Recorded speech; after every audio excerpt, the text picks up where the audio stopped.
అందరికీ నమస్కారం. ఈనాటి విశ్లేషణలోకి నేరుగా వెళ్ళిపోదాం. ఈరోజు మనం శారీరక దృఢత్వానికి అలాగే మన మెదడు ఆరోగ్యానికి మధ్య ఉన్న ఒక అద్భుతమైన ఆశ్చర్యకరమైన కనెక్షన్ గురించి మాట్లాడుకోబోతున్నాం. ఇవి రెండూ ఎలా ముడిపడి ఉన్నాయో వింటే నిజంగా ఆశ్చర్యపోతాం. సరే, ఆలస్యం చేయకుండా అసలు విషయమేమిటో చూద్దాం. ఈరోజు మన విశ్లేషణకు ప్రధాన మూలం ఇక్కడ స్పష్టంగా కనిపిస్తోంది. పొట్ట దగ్గర పేరుకుపోయే కొవ్వుకి, మన మెదడు పరిమాణానికి, అలాగే జ్ఞాపకశక్తి మందగించడానికి మధ్య ఉన్న సంబంధాన్ని ఇందులో చాలా స్పష్టంగా ప్రస్తావించారు. చూట్టానికిదొక చిన్న వాక్యంలాగే అనిపించినా దీని వెనుకున్న అసలాంతర్యమేంటో ఇప్పుడు మరింత లోతుగా విడమర్చి చూద్దాం. విభాగం 1: ప్రధాన శాస్త్రీయ ఆవిష్కరణ. ఇక్కడ మనం ముఖ్యంగా గమనించాల్సిన ఆసక్తికరమైన విషయమేంటంటే, పరిశోధకులు కనుగొన్నారు అనే పదం.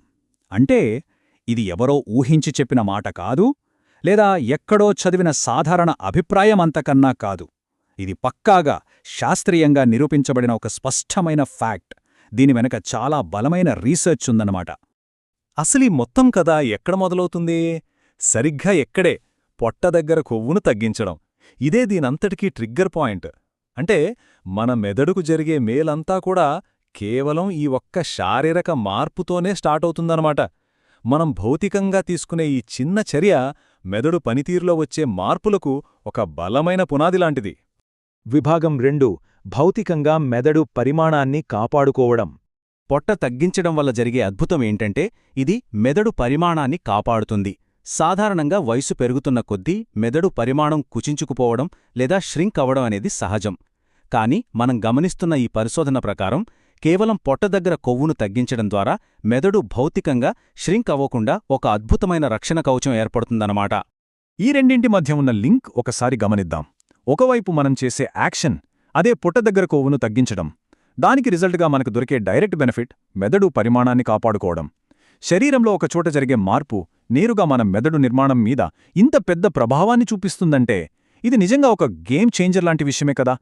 విభాగం 3: మానసిక సామర్థ్యం క్షీణతను నెమ్మదింపజేయడం.